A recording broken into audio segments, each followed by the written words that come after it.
All right, everybody. Hope you're doing well. Welcome to We've Read the Document subscriber live stream. Thank you for being a subscriber. I'm your host, John Brisson. This evening, we're going to do a show on former Vice President Albert Gore, a globalist, futurist, and a World Future Society member. Hope everybody's doing well out there this evening. Al Gore's in the news recently for a World Economic Forum clip that has been going around. So let us play this clip. Of the land and creating the droughts and melting the ice and raising the sea level and causing these waves of climate refugees predicted to reach 1 billion in this century. Look at the xenophobia and political authoritarian trends that have come from just a few million refugees. What about 1 billion? We would lose our capacity for self-governance on this world. We have to act. So in answer to your question, I would say we have to have a sense of urgency much greater than we have yet had, and we need to make some changes of the land and creating the droughts and melting the ice. Oh, Al Gore, he cares so much, right? Cares so much about me and you, the elitist, private jet flying,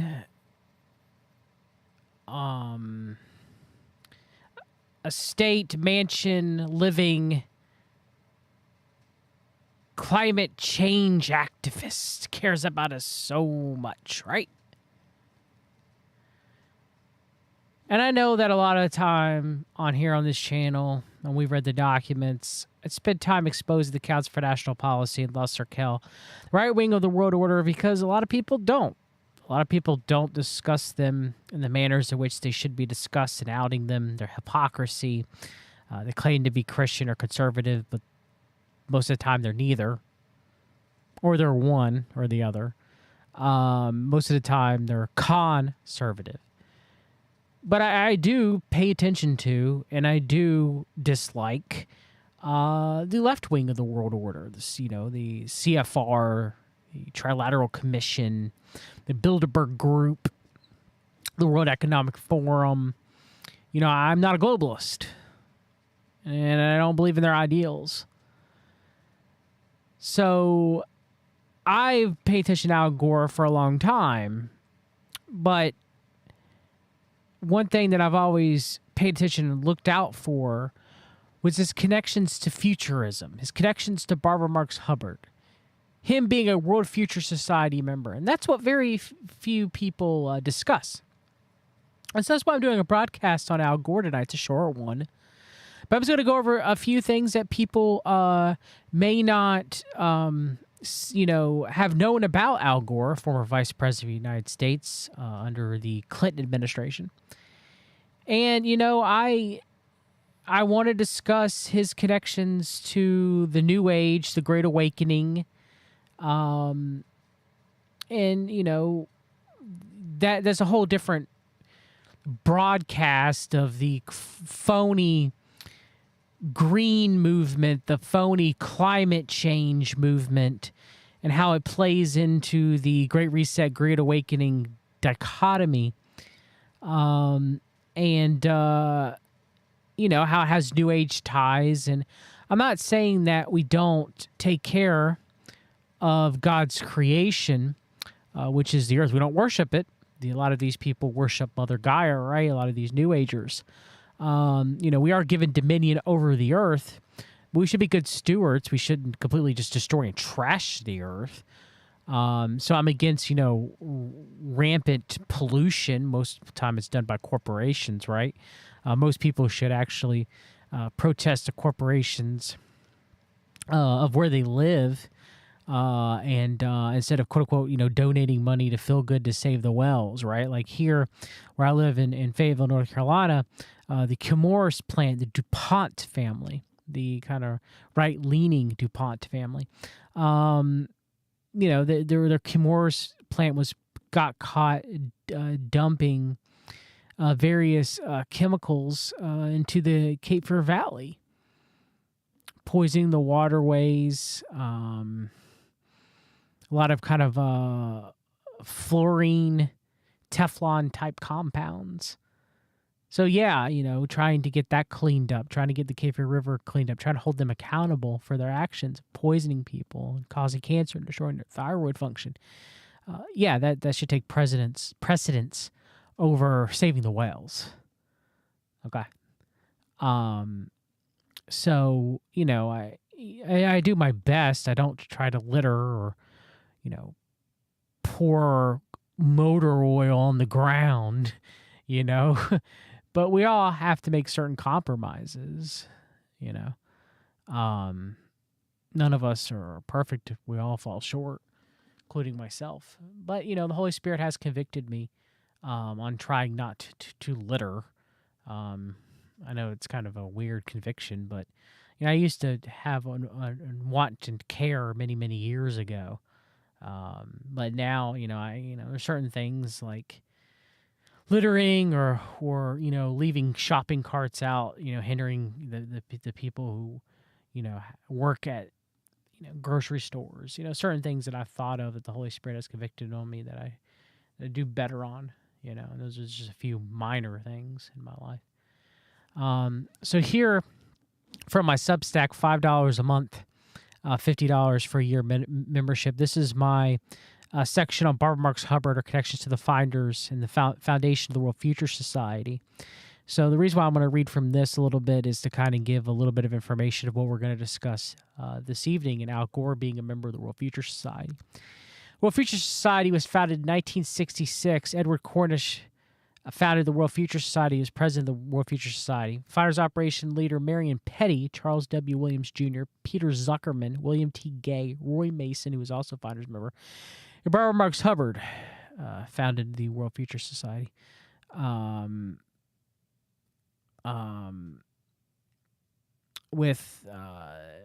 Barbara Marx Hubbard was also a World Futurist Society director. Quite a coincidence that Hubbard's strong spiritual vision for her to go and change the world happened the same year as the World Futurist Society was founded, 1966. Hubbard made 2 sizable donations to help fund the foundation of the World Futurist Society. The World Futurist Society would also later receive funding by the United States National Science Foundation and the Library of Congress. Cornish has publicly discussed how crucial Hubbard's contributions were for the early survival of the World Futurist Society. Financial support was critical for the society because relatively few of our members contribute anything beyond their membership dues, and we had no government or corporate support. Without Barbara's help, the society may not have never survived its critical early years. 6 weeks after we announced the society's founding in 1966, only 3 people had signed up for the membership. Hardly a promising start. But after we began distributing our brochures in the first issue of The Futurist, people began to sign up more significant numbers. By March 1st, 1967, the Society had 340 members, along with a growing stack of unpaid bills. And by the end of the first year, we had 1,500 members. What an accomplishment. The World Futurist Society had 1,500 members quickly joined by the end of their first year. I guess if you start an organization that has ample financial backing, the backing of the world elite, backing of the United States Central Intelligence Agency through Marion Petty, and academic prestige membership, anything is possible. World Futurist Society mission is to improve decision-making about the future by empowering futurists, fostering networks between futurists, and advancing knowledge and action on future critical issues. The World Futurist Society published a full-color bi-monthly magazine known as The Futurist from 1967 to 2015. In 2015, it became an online publication. Former Fighters Operation member Kristen Noth wrote for The Futurist. The World Futurist Society holds a yearly conference during the summer called World Future. Investigative lead memo on Fighters Operation founder Marion Petty and his connections to the World Futurist Society. In 1967 and 1968, Petty established a Futurist network, assisting Edward S. Cornish in founding the World Futurist Society, working through Roy Mason and John Nasbitt. So we have members of the World Futurist Society include Abraham Maslow, former American psychologist, creator of Maslow's Hierarchy of Needs. I'm not going to go through the whole list. I'm just going to read through some people. Here we have Albert Gore Jr., former Democrat United States Vice President. So that's who we're going to discuss during this broadcast. The science fiction writer Arthur C. Clarke, artificial intelligence researcher Ben Goertzel, who helped create Sophia the Robot. He's also very proud of his $100,000 grant for Jeffrey Epstein Foundation for his artificial intelligence work. We have the former American psychologist, behavioral scientist B.F. Skinner. Another person we're going to discuss this evening, Buckminster Fuller, former American architect, author, and inventor. We have Carl Sagan. We have Edward M. Kennedy. The Kennedy family. Kennedy family major connections to New Age beliefs. That's coming in a future continuing expose on Robert F. Kennedy Jr. Okay. We have Isaac Asimov, former American science fiction author. We have Leonard Nimoy, played Spock on Star Trek, former American actor, director, and author. I've discussed Neil deGrasse Tyson being a member of the World Future Society. We have Maurice Strong, former Canadian oil and mineral businessman, former United Nations Under-Secretary General, former World Future Society director. We're going to talk a little bit about Maurice Strong later. So just to name a few: Stanley Kubrick, former American director, producer, screenwriter, and photographer. Ray Kurzweil, American futurist and inventor. Ray Bradbury, author of Fahrenheit 451. Former American author and screenwriter. So there you go. Just to name a few people that were members of the World Future Society or speakers of the World Future Society. So here we have actually a World Future Society medium. World Future Society summits have hosted 7,000 participants at a single event, and keynote speakers included Herman Kahn, Buckminster Fuller, Margaret Mead, Arthur C. Clarke, Isaac Asimov, Alvin and Heidi Toffler, Ray Kurzweil, Gerald Ford, Walter Mondale, and Albert Gore. Okay. Here we have Hazel Henderson, a New Age futurist herself, part of the World Future Society, good friends with Barbara Marx Hubbard. Here, she writes a review of Al Gore's book, The Future. And she also states that I have known Al Gore since 1970s when I was on the Technology Assessment Advisory Council to Congress, National Science Foundation's research applied to national needs. We're both involved in the Congressional Institute for the Future, which he mentions, as well as the World Future Society. Probably be a future show on Hazel Henderson. So here we have from thefuturist.com, which is, of course, the magazine for the World Future Society, an article about Barbara Marx Hubbard. Here they write, Al Gore, so right here, Barbara hoped that the idea of the Office for the Future might take hold, but Mondale Ferraro lost badly to Ronald Wilson Reagan, and the idea died. Ronald Wilson Reagan was a member of the World Future Society with George H.W. Bush, so did it? I've often thought of when, some 8 years later, Al Gore became vice president for President Clinton, perhaps some of Barbara's dreams was manifested. Gore not only pushed environmental issues, but chaired a national partnership for reinventing government that, at least on an unconscious level, suggests that some of Barbara Marx Hubbard's vision had leaked through to the future. It seems a little bit more than that because, well, I mean, the campaign for a positive future was pushed by Barbara Marx Hubbard, which had a lot to do with the National Partnership for Reinventing Government. So down here we have Barbara started a steering committee known as the Campaign for a Positive Future among citizens, with member futurist visionary leaders, including Barbara Marx Hubbard, Robert Theobald, Hazel Henderson again, and Gene Houston. Okay. So here we have the Soviet Americans Citizens Summit, winter of 1998. There's a big Soviet World Future Society, UN, New Age, Mikhail Gorbachev, State of the Union Forum. Okay, Arturo Tafoyski's discussed a lot about Mikhail Gorbachev and the futurists and New Agers. So, right here we have the winter of 1988, a 5-day conference held in Washington, D.C. by the Center for Soviet American Dialogue. Brought together more than 100 Soviet leaders in their fields with 500 American citizens.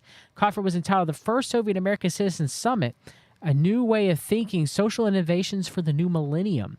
The theme was inspired by Ronald Wilson Reagan's message to Congress, inviting them to engage in exchanges with the former Soviet Union. The conference began with a speech from Robert Mueller, former United States Secretary General of the United Nations, major New Ager, okay? Speakers included Ted Turner, Barbara Marx Hubbard, Paul Temple, Paul Temple. Founder of the Institute of Noetic Sciences, that Paul Temple. Connections to the Family and Fellowship, that Paul Temple. Founder, CEO, Energy Capital, and Raman Vernon, along major Soviet leaders. And of course, if we scroll down a little bit here, Fellowship of Reconciliation members consisting of Paul Temple and United States senators, including Senator Al Gore, hosting a dinner at the Metropolitan Filaret, head of the Russian Orthodox Church. So Paul Temple and Albert Gore. I wonder who else was at that meeting. Man, I wish I knew. Man, I tell you what. Here we have Barbara Marx Hubbard in a transcript in an interview where she discussed about Al Gore. Let me find it.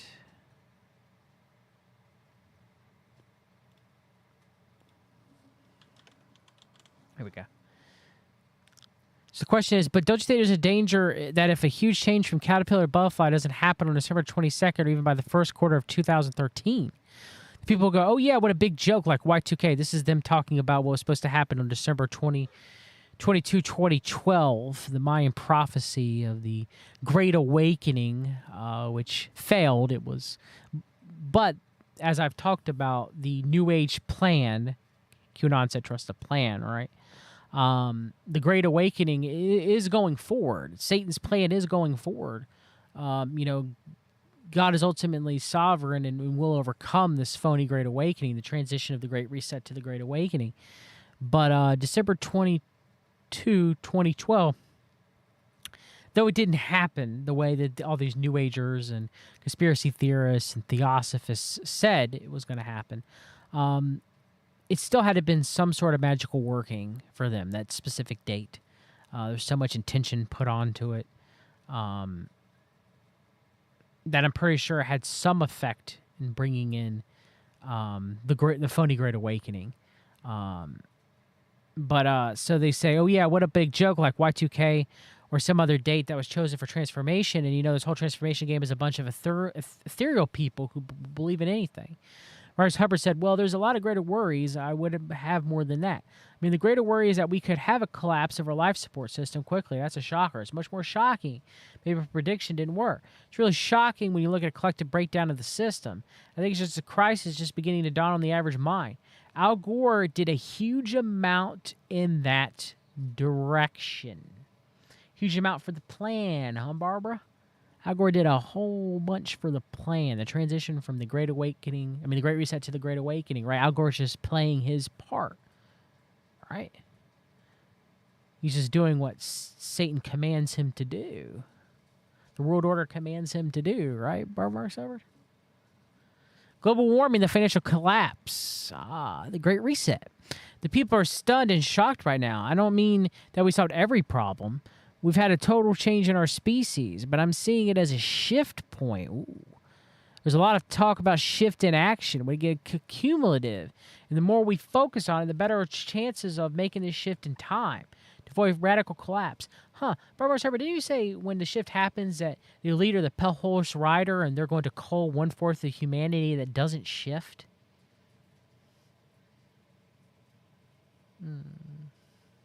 Yeah, okay.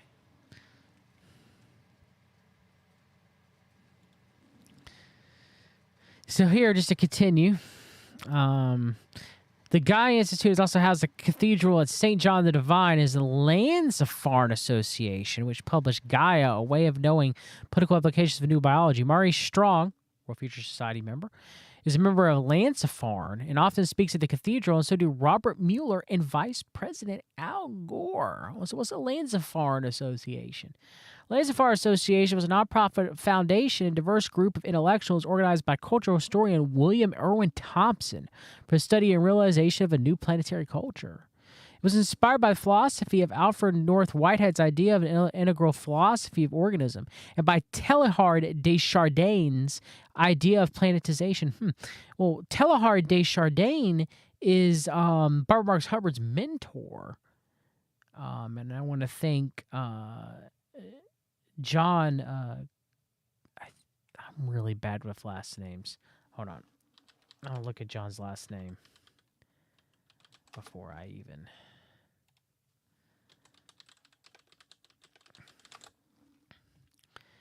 John Klizek. Hope I pronounced that right, John. Who wrote the excellent book School World Order. He exposed how Barbara Marx Hubbard's mentor was Teilhard de Chardin, and how much that she writes about her love and admiration for him. Thompson conceived the idea of Lindisfarne Association, returning spiritual sites and experimental communities around the world. The Lindisfarne Association is named for the Lindisfarne Priory, a monastery known for the Lindisfarne Gospels, found on the British island of Lindisfarne in the 7th century. Advertising executive Gene Fairley had just left his position in the inner public group of companies and began studying Zen Buddhism. We narrated a view of Thompson's At the Edge of History in the New York Times. Fairley visited Thompson at York University in Toronto to discuss forming a group for promotion of planetary culture. Upon returning to New York, he raised $115,000 from such donors as Nancy Wilson Ross and Sidney and Jean Lanier. Support from those donors served as an entree to the Rockefeller Brothers Fund. So we have Rockefeller family funding the Lindisfarne Association, but we also have somebody else funding the Lindisfarne Association who also started the World Futurist Society that we're going to get to in a minute. So we have some members of the Lindisfarne Association, which I might need to do an entire show on the Lindisfarne Association, their New Age theosophical ties. But just to name a few interesting people that were members of separate than who we mentioned earlier, we have Barbara Marx Hubbard's good friend Hazel Henderson. Okay, that's interesting. You'll see a lot of people circle back to that. But we have Rockefeller-funded and Gnostic propagator Elaine Pagels. So Rockefeller funded the Nag Hammadi Library translation and dig. And we have, Rockefeller Award-winning Elaine Pagels, who was a major part of the propagation of Gnosticism into America. She wrote many books on Gnosticism. I used to look up to her as a Gnostic, but praise God that he showed me grace, that I have got out of that delusion. And now I understand that we are saved by God's grace through our faith, not by works by any man shall boast, as Paul said when he was inspired by the Holy Spirit. And so we're not saved by knowledge. We're not saved by gnosis. We're not saved by hidden secret knowledge or what we know. We're also not saved by our works. Okay? So Elaine Pagels propagated Gnosticism, and so did the Rockefellers. So, of course, the Rockefeller Foundation funded Lindisfarne Association, and Elaine Pagels is a member. Well, of course. We have United Nations Under Secretary Maurice Strong. I mentioned him earlier. World Futurist Society member.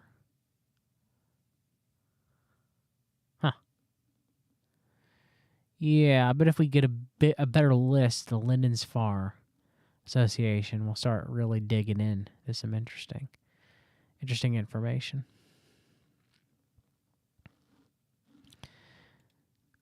Now, I know the Lindisfarne Association from the Finders. Just like Marianne Petty, okay, funded the World Future Society. It was a major part of the World Future Society. Long-term friends with Edward Cornish, one of the founders of the World Future Society. Good friends with Barbara Marx Hubbard. The Finders had an intimate relationship with Barbara Marx Hubbard. Well, he also helped to fund, with the Rockefellers, the Lindisfarne Association. So here we have Toby Terrell, who wrote The Game Caller, Robert Gardner Terrell Jr., okay, discussing the Finders and them hooking up with William Irwin Thompson and Marianne Petty helping to fund the start of the Lindisfarne Association. So many Finders ties to everything when it comes to modern-day New Age and Theosophy. United States CIA, Mossad, through the Finders, were steeped in this. From Boston, we head south and take the ferry to Long Island, then down to Huntington, where we stop at Landon's Farm, utopia community founded by historian and philosopher William Irwin Thompson. Petty admires Thompson's work, particularly at the edge of history. Just that we stopped to get a feel for him in the place. Landon's Farm is named for the Northumbrian island where Christian monks took refuge in the 7th century, preserved biblical texts. Thompson is away in New York City, but we tour the place. It's a beautiful retreat of several acres located on a small lake with pleasant, simple buildings. By chance, Thompson has left a pair of his loafers outside the door to the meeting room. I decided to test a maxim about walking in another man's moccasins, secretly slip into them and wear them during our tour. They're a perfect fit. I determined that based on the shoe fit. I should read his books, which I do, and find them to fit as well. A few months later, we hear that Landon's Farm has lost its land and that Thomas is looking for another space. Barbara writes a letter to him, suggested that he might be able to help, that we might be able to help. The idea is that if all goes well, we should offer, I think he's talking about Barbara Sylvester there, Finders, remember, not Barbara Marks Hubbard. If all goes well, we would offer him some land in Nethers as a location for the new incarnation of Landon's Farm. The letter is very general. So, Landon's Farm was actually supposed to be relocated, if all went well here, to Nethers, Virginia. Same area where the Finders were. But the letter is very general, only offering to help. Barbara says the persons offering to help are a group of women who pull their money and have a surplus to invest. He responded and says he'd like to come to Washington to talk. Men in the train station walk over to our warehouse for a tour and a snack. He likes the building, but I ask no questions. He says he's never visited the new wing of the National Gallery of Art. We spent 2 hours there. It's clear from our conversation he knows about modern art as well as art history. We then walk to the W Street for dinner and a meeting with all the women in the community. Thompson said he's a very poor businessman, knows nothing about managing money. He says he's found a new place in Cooperstown, New York that is liking, and all he needs is $50,000 to get it started. The meeting is cordial and lasts for a couple of hours. When anything other than his getting the cash is brought up, he quickly dismisses it, saying he only wants money and he isn't interested in any other place. Surprised that a man who's such a good investigator of the past asks no questions and the president learns nothing about us. As his usual practice, Petty does not meet with him, leaving to his lieutenants. Keeping a line, light, and a strong reserve, he would say. When given the report on Thompson's visit, he says the world is full of people who don't know how to manage money. Some of them, like Thompson, even admit that they don't. But they all think that somebody who does know how to manage money should give them large sums to them. His mind is very flexible when it comes to spotting some historical trend that most people overlook. But it's very rigid when it comes to personal relationships. It never occurred to him to ask why a group of intelligent women with a pot full of cash would be willing to turn it over to a man who admits that he doesn't know how to manage money. Barbara says we told him that we were an investment group, not a charity group, but he couldn't hear it. So now we also have Albert Gore knowing Uri Geller. Now, the interesting thing about Uri Geller was he was a member of Mankind Research Unlimited. Mankind Research Unlimited hired Uri Geller. Mankind Research Unlimited was, also had major ties to the founders and Marion Petty as well. And I mean, it just never stops. There's so many connections between the founders, so many connections between the New Agers, the Theosophists. That there's probably more than I'll ever be able to uncover in my lifetime. Connections to Marion Petty and the World Elite and Marion Petty to the Theosophists and the New Agers, it never ends. It would never end.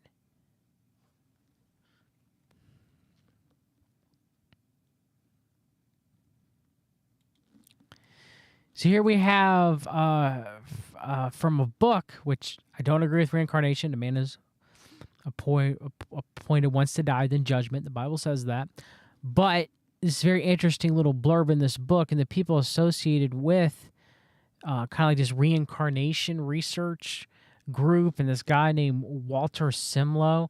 There's connections to him and the New Agers, the Theosophists, the World Future Society, and their little group, okay, of kind of discussing reincarnation of elitist people and everything. It's a little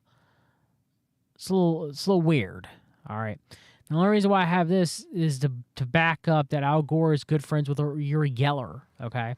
So right here, Walter writes, it's interesting to note that Al Gore was made aware of his past life connection to Gates, which they say Horatio Gates, I think, in the period of this surrounding the 2000 election. Their mutual friend, I became acquainted with the famous psychic Uri Geller, interviewed me on Thursday before the November 2000 election day. Uri's international radio show, I disclosed the past life connections between Gore, Bush, and Clinton and their revolutionary counterparts. Though I was not aware of it beforehand, it turned out that Uri Geller is a friend of Al Gore's. After the interview, Uri Geller contacted the White House to inform Al Gore of my work and the past life connections regarding Clinton, Gore, and Bush. So now, we have World Future Society member Buckminster Fuller. Al Gore on Bucky into Deep Space Climate Observatory satellite. Al Gore referenced Bucky in his article in the new Deep Space Climate Observatory Discovery satellite. Discovery will have the ability to inspire new ways of thinking about the true nature of the human condition by showing us new images every day that give every person on Earth the ability to see his or her home, city, or village, the context of the planetary whole, reminding us of our obligation to take good care of what Buckminster Fuller described so long ago as Spaceship Earth. There was a documentary about Buckminster Fuller. Okay, Buckminster Fuller also had the idea of what may come to fruition as the real world currency known as kilowatt hours. I covered it in my Substack, in that a person is paid according to their worth, according to how much they're able to contribute to society. There's also some sort of measurement of how much energy a person expends and uses and needs and their worth. And it's kind of like the idea of a green social credit score, kind of like the early basis for it. It's very, very interesting and also very satanic. But here is a movie about Buckminster Fuller called A Fuller Future. Okay, so in this movie, we have Ed Begley Jr., Jeff Bridges. We have Buckminster Fuller, some of this archive footage that they have of him. We have Al Gore discussing his love of Buckminster Fuller. And to bookend what I said earlier about the New Age Kennedys, we have Robert F. Kennedy Jr. discussing the work of Buckminster Fuller. Yes, Robert F. Kennedy Jr. is a major New Ager, a major theosophist, a major futurist, a major climate change activist, a major green activist, and a major globalist. And no, that hasn't changed even because of the COVID pandemic. Okay? So there will be a future show on that. We also have Jay Leno, and we have the futurist, mystic, Democratic presidential candidate for 2020, not vice president, presidential, Marianne Williamson, who's also new Barbara Marx Hubbard, World Future Society, all the rest. The groundbreaking documentary contains never-before footage of Buckminster Fuller, one of the greatest American minds of the 20th century and the grandfather of the modern green movement. And yes, in this movie, Robert F. Kennedy Jr. is praising the work of Buckminster Fuller and other futurists. So yes, Al Gore is a globalist, part of the left wing of the world order, a futurist, and a World Future Society member, a New Ager, a green revolutionist, whatever you want to call him. He has numerous ties to people that worked directly with the Finders and Marion Petty, both through the World Future Society and Landis-Farm Foundation, and Uri Geller with Mankind Research Unlimited. And, Mankind Research Unlimited, in my blog, I showed the numerous ties that there were between Mankind Research Unlimited, Carl Schleichler, and Marion Petty and the Finders. So there's at least 3.